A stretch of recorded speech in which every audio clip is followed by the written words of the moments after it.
Ladies and gentlemen, this is Ballet Reign.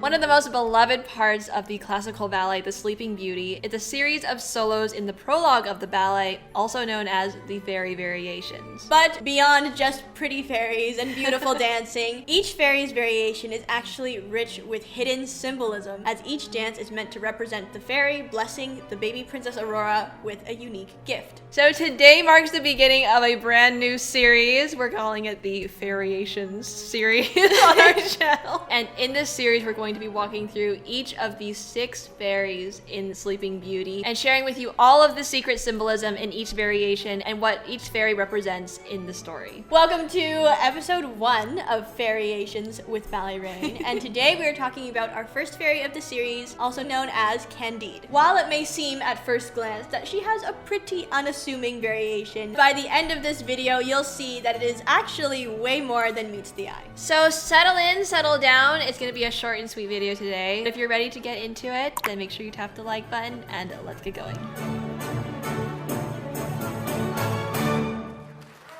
Before we start, obviously some much needed context. Just a little bit. Bite-sized context with Ballet Reign. As we've mentioned before, the fairy variations take place in the prologue of The Sleeping Beauty. And what's going on in terms of story is that the Princess Aurora has just been born, and so the whole kingdom is sort of celebrating her christening ceremony. And it's at this sort of christening celebration or ceremony where all of the fairies of the kingdom come to attend, not only to participate in sort of the celebration of the new princess, but to also bless her with a very special gift as respective to each of the fairies. As mentioned sort of briefly before, there are a total of 6 fairies that come to bless the princess during this christening ceremony. And the very first fairy, which we're going to be talking about in today's video, is called Candide. Now, each of the fairies actually has a bunch of different names depending on the version. Depending on the company. Yeah, depending on the company. So Candide actually goes by many different names. Yes. Sometimes she's called Candide, sometimes she's called Candor, or the Fairy of Candor, and sometimes she's called the Fairy of the Crystal Fountain. Yes. Among other names, but those are the sort of the most common, most popular. Candide, I believe, is the original Petapa version. Yeah, so like the most authentic, if you could. The word Candide is actually a French term meaning innocent, guileless, or naive, which can also refer to a person being very honest or very pure-hearted. Like sincere. Yeah, exactly, sincere. The word Candide has roots in the Latin word candidus, which means white or bright. Now, in reference to Candide's other name, candor, according to the Merriam-Webster dictionary, candor, noun, means unreserved, honest, or sincere expression, forthrightness, freedom from prejudice or malice, or brightness and brilliance. So kind of like pure, I guess. Yeah. And also, obviously, our English word candid, in referring to like photography, means unposed, natural. Yeah, very natural, very honest, and very genuine. Basically like honesty, sincerity. Purity, and maybe even integrity, yes, I'd say. Now moving on to the symbolism that Candide brings to the function. Obviously, like her name suggests, guilelessness, purity, innocence, and all of those beautiful things. So when she comes in, her blessing for Princess Aurora is that she'll be a very sincere, very pure-hearted girl. Pure-hearted person with lots of honesty, no malice or guile or anything like that. And actually, later in the ballet, this is quite true. I would say extremely Princess Aurora is probably one of the most naive, innocent, trusting, guileless, almost to a fault.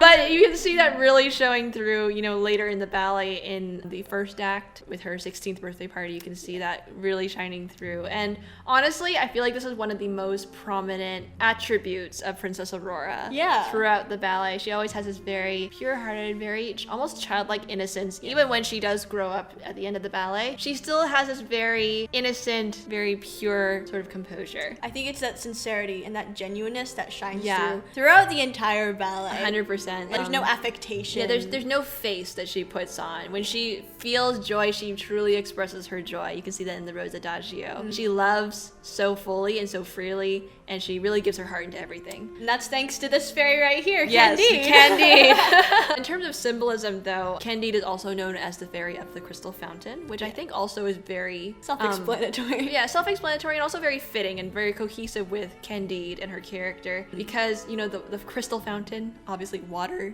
Water is very purifying, very cleansing, and very reflective, very transparent. And obviously a crystal fountain, like a fountain made of crystal, would be very, very clean, very transparent. You can't hide anything. Symbolically, I think it's very beautiful. And I think it really reflects Candide's gift and even her own character as a fairy. Costume-wise, costuming for the fairies can always vary from production to production, like widely vary. They can look like totally different. They can't, you can't even recognize them, but most often the fairy of the Crystal Fountain or Candide is a lot of the times, more often than not, in blue or white. Silver sometimes. Silver Maybe sometimes. some silver elements. I mean, Crystal Fountain, what else would you expect? Yeah, exactly. Not always. I'll just put that out there. Not always, but most commonly. Most commonly.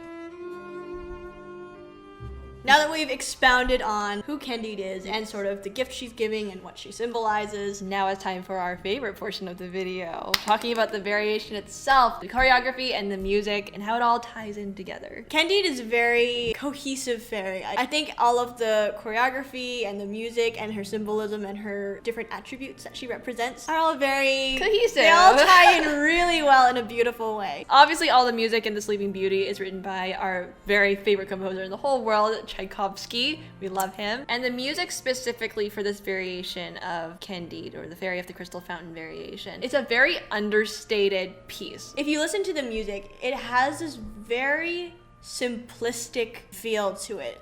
Almost, I'd say, reminiscent of like a lullaby. A lullaby, or like a nursery song, something like that. Because again, childlikeness, innocence, naivete, and it has that sort of feel to it. Very simple melody and very minimal accompaniment, I would say. Yeah, for sure. That sort of simplicity is sort of the core of what Candide represents. Yeah, it's not trying to be anything, not trying to mask anything. Yeah, it's not performative in the slightest. It just is. Simple and beautiful and just...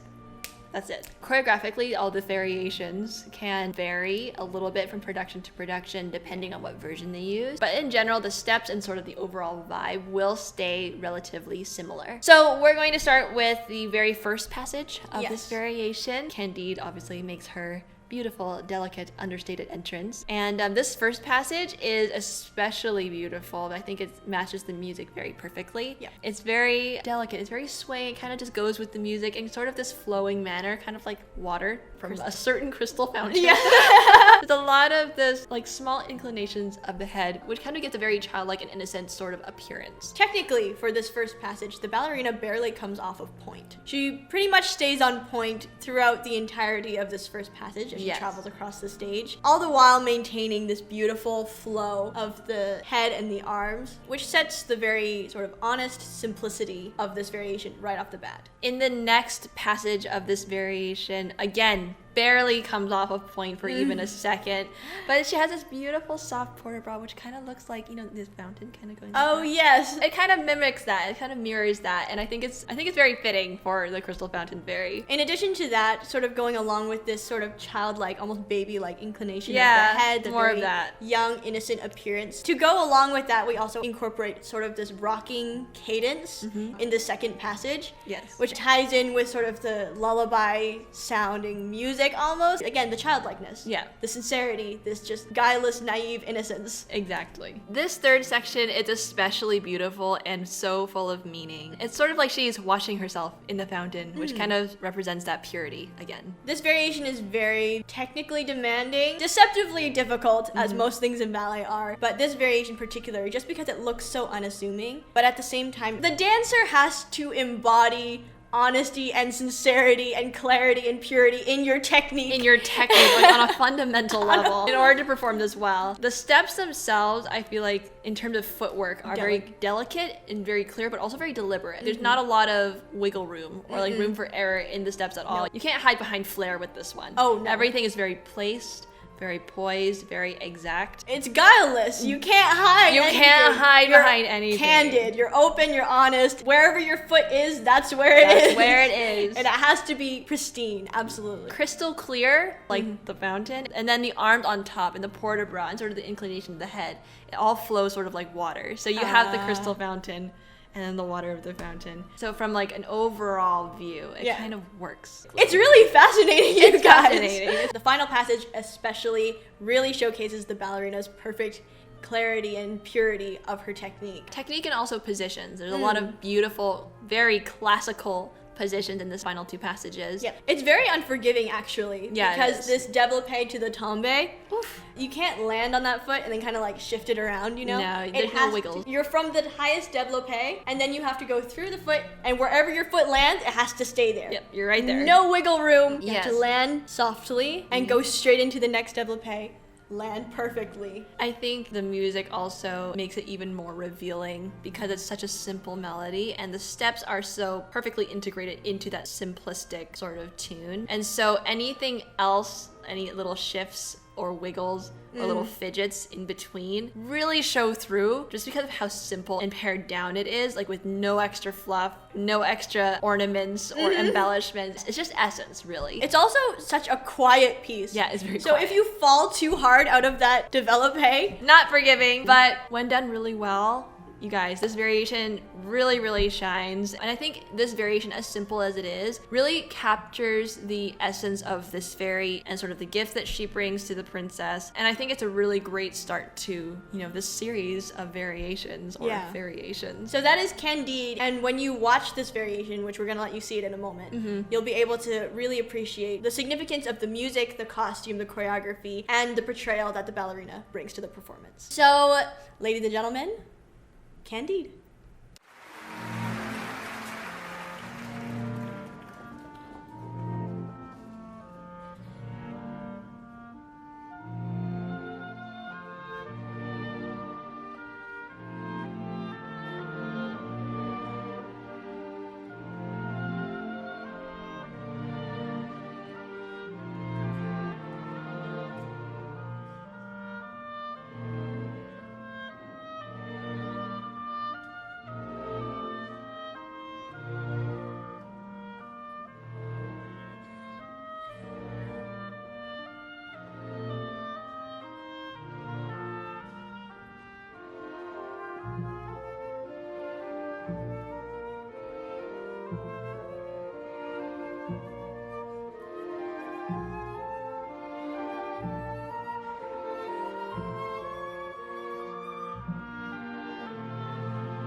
Thus concludes Fairiations episode number 1, featuring our first fairy, Candide. Honestly, isn't it cool how everything fits together so well? Like, growing up as a dancer, I kind of knew the general what they idea. represent. It wasn't until I really started thinking about what they represent and watching the steps, then I realized, oh, it fits! And so if you guys were also able to experience your light bulb moment, then hooray, we've done our job. You're now obligated to hit the like button and make sure to comment below your favorite part of this variation. Don't forget, this is only part 1 of the Fairiations series. We do have 5 more to go. So if you're looking forward to seeing us break down the second variation in this series, then make sure you press the subscribe button so you don't miss it. As always, thank you to our patrons for making today's video possible. Yes. And if you also would like to become a friend of ours on Patreon, the link will be in the description box below, or you can visit patreon.com/Ballet Reign, and we'll catch you there. Anyways, I think that is all from us for now.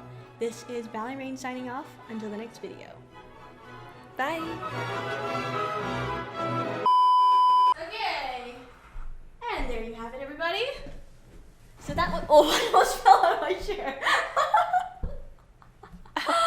You good? That could have been catastrophic. So today marks the beginning of a brand new series. Welcome to the Fairiations series. Are we actually calling it that? We should.